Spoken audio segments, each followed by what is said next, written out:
Psychomotor, slide number 9. These are skills that you want to teach the patient. You want to demonstrate correct condom application, how to wash hands before and after intimacy, how to use a dental dam for safe oral sex.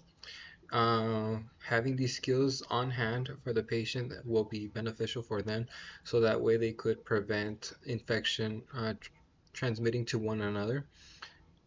You also want them to teach back to you. You want them to demonstrate patient practice putting a condom on a model, so that way they know how to correctly place the condom on the penis, not upside down or backwards, because if they do that, then the condom might rip or tear and it would not function correctly. You also want to show them proper hand washing steps. Just like in nursing school, we learn how to wash our hands, not to shake our hands, rinse from top to bottom, let them drip, and you want to use that so you don't keep having bacteria on your hands. Patient also learns how to place a dental dam correctly. That way, if they want to perform oral sex, um, that is important for them to practice safely, so that way they don't have any infections. The next slide would be psychomotor continued and useful resources. You want them to look up clinical sites and locations for testing. Using the website gettested.cdc.gov is an important one. That way they could look up on their city or town that they're in. They could put their zip code location, and they would be directed with all the different locations on their city to find the nearest testing site. Another place that they could do is with their primary doctor, with their appointments. The doctor is a very helpful tool that the patient could use, because the doctor already knows what and how the patient likes to be treated and their medical history background. The doctor will personally know how to treat the patient correctly. And also, there's a place or location called the Planned Parenthood.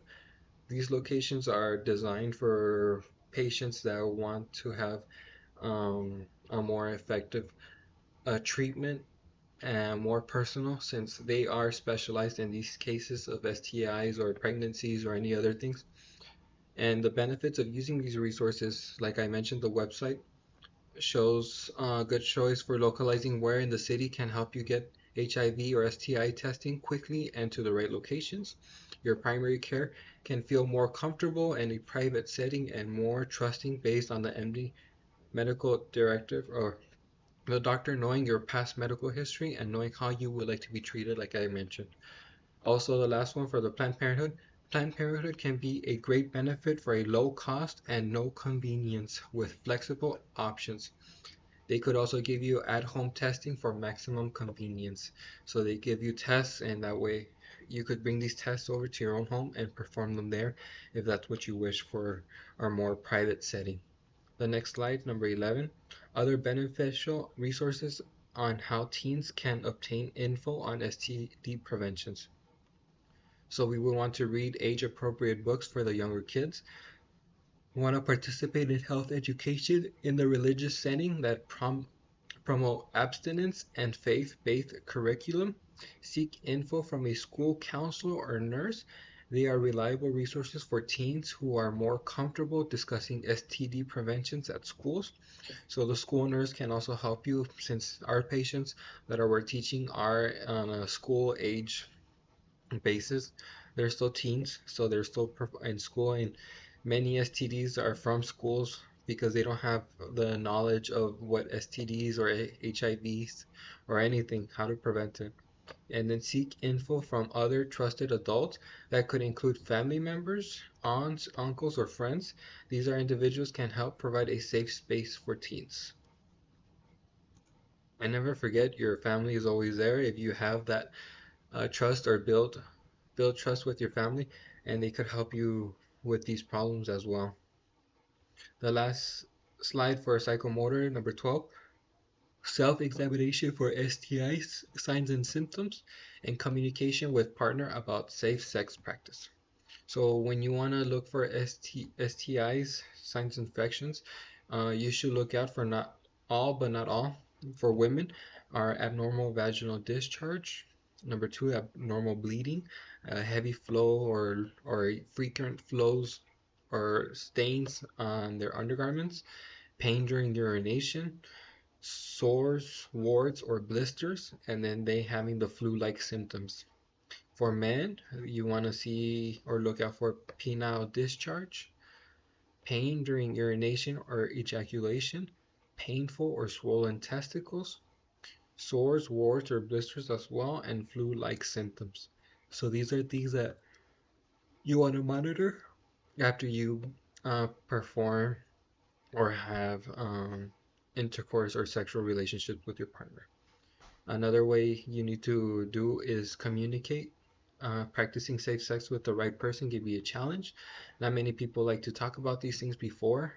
It's very important that you do because knowing your partner or the person you're gonna have intimacy with is an important role to know the basis of what they could be having an infection of. What is your own personal situation? Is this a one night stand or a steady relationship with just a one partner? If one night stand, please use a condom and abstain from oral sex for best chances of STI preventions. With a long-term partner, talk to them in a concerned matter of how this can benefit for both to practice together the use of a condom. You want to also set boundaries on the relationship. Stay respectful and approach the conversation without blame or judgment to maintain trust. Lastly, encourage mutual testing. This is a sensitive topic for the other person. They might feel that they are not being trustworthy. In this case, it is beneficial for the well-being of each other's health and doing so together. So if you start from the very beginning on the relationship, tell them that you want to have mutual testings with one another. That way you guys could keep up with health management, not because you suspect that they're cheating or no, but you could always be infected in any other way, and you always want to catch it right on hand. That way you're both being safe in these practices.